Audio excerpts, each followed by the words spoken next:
Hi hello friends, എല്ലാ കൂട്ടുകാർക്കും ഏതോ ജന്മ കൽപ്പനയിലെ ഒരു എപ്പിസോഡിന്റെ റിവ്യൂയിലേക്ക് സ്വാഗതം. അപ്പോൾ പ്രൊമോയിൽ കാണിച്ചില്ലേ നമ്മുടെ ശ്രുതി വിളക്ക് വെക്കുന്ന സമയത്ത് ലാവണ്യയും അശ്വിനും അടുത്തിരിക്കുന്ന ഒരു ഭാഗം. ശരിക്കും പറഞ്ഞാൽ ലാവണ്യ കാരണം അശ്വിനും ശ്രുതി ഒരു കെട്ടിപ്പിടിക്കുന്ന ഒരു ഭാഗമാണ് കേട്ടോ. അതെങ്ങനെയാന്ന് വെച്ച് കഴിഞ്ഞാല് നമ്മുടെ ശ്രുതി വിളക്ക് വെച്ചുകൊണ്ടിരിക്കുകയായിരിക്കും. അപ്പം ചുറ്റും ഇങ്ങനെ വിളക്ക് വെക്കുന്നുണ്ട്. പക്ഷെ ശ്രുതി അപ്പോഴാണ് ഓർക്കണത് താൻ ഇരിക്കുന്ന സ്ഥലത്ത് ചുറ്റുമായിട്ട് വിളക്ക് വെച്ചിട്ടുണ്ട്. അപ്പൊ അതുകൊണ്ട് തന്നെ ശ്രുതിക്ക് എഴുന്നേറ്റ് അവിടെ നിന്ന് നടക്കാൻ പറ്റുന്നില്ല. കാരണം സാരിയും കൂടി എടുത്തുകൊണ്ട് അവിടെ നിന്ന് പോകാൻ പറ്റുന്നില്ല. കാരണം എല്ലായിടത്തും വിളക്കിനെ റൗണ്ട് ആയിട്ട് ഇങ്ങനെ ചുറ്റി വെച്ചിരിക്കുകയാണ്. ആ സമയത്ത് ലാവണ്യ പറയണ്ട, അയ്യോ കാർട്ടൂൺ ബേബി, നീ ചുറ്റും വിളക്ക് വെച്ചോണ്ട് നിനക്ക് വരാൻ പറ്റാത്ത അവസ്ഥയായാലോ, ഇനിയിപ്പോ എന്ത് ചെയ്യും? അശ്വിൻ, നീ ഒരു കാര്യം ചെയ്യ്, ശ്രുതിനെ ഒന്ന് ഹെൽപ്പ് ചെയ്യാവോ, അവളുടെ കൈ പിടിച്ചിട്ട് ഒന്ന് അവിടെ ഒന്ന് ഇറക്കാവോ എന്നിങ്ങനെ ചോദിക്കുകയാണ്.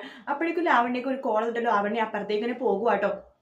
പോകുമ്പോഴേക്കും നമ്മുടെ അശ്വിൻ അടുത്തേക്ക് വരുന്നുണ്ട്. ശ്രുതിയുടെ അശ്വിൻ പതുക്കെ കാലിങ്ങനെ അടുത്തടുത്ത് വെച്ചിട്ട് ശ്രുതിയുടെ അടുത്തേക്ക് ഇങ്ങനെ പോകുവാണ്.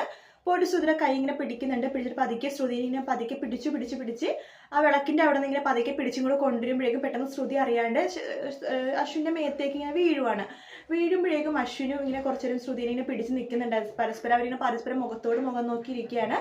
ശ്രുതിയുടെ ആ ഒരു റെഡ് കളറിലെ സൗന്ദര്യം കാണുമ്പോഴേക്കും അശ്വിൻ ഫ്ലാറ്റ് ആയിട്ട് നിന്ന് പോയ പോലെ അങ്ങനെ തന്നെ നോക്കിക്കൊണ്ടിരിക്കും കേട്ടോ. ശ്രുതി ആ സമയത്ത് പെട്ടെന്ന് അവിടെ നിന്ന് മാറി പോകുന്നുണ്ട്.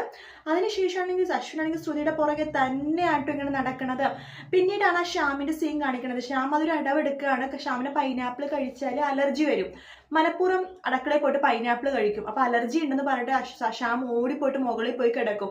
ശ്രുതി കാണത്തൊന്നുമില്ല കേട്ടോ. ശ്രുതി ഇങ്ങനെ അടുക്കളയിൽ പോയി നോക്കുമ്പോഴേക്കും ശ്യാം മുഖം ഇങ്ങനെ പൊത്തി അയ്യോ അലർജി ആയിട്ട് തല കറങ്ങുന്നേ എന്നൊക്കെ പറഞ്ഞിട്ട് അവിടുന്ന് മുകളിലേക്ക് പോയിട്ട് എസ്കേപ്പ് അടിക്കുകയാണ് ചെയ്യണത്. അപ്പൊ അങ്ങനത്തെ ഒരു രസകരമായിട്ടുള്ള ഭാഗം തിങ്കളാഴ്ചത്തെ എപ്പിസോഡിൽ നമുക്ക് കാണാൻ സാധിക്കും കേട്ടോ. വീഡിയോ ഇഷ്ടപ്പെട്ടെങ്കിൽ ലൈക്ക് ചെയ്യാൻ മറക്കരുത്, സബ്സ്ക്രൈബ് ചെയ്യുക. മറ്റൊരു വീഡിയോ ആയിട്ട് നാളെ രാവിലെ കാണാം. Good night, take care, bye bye.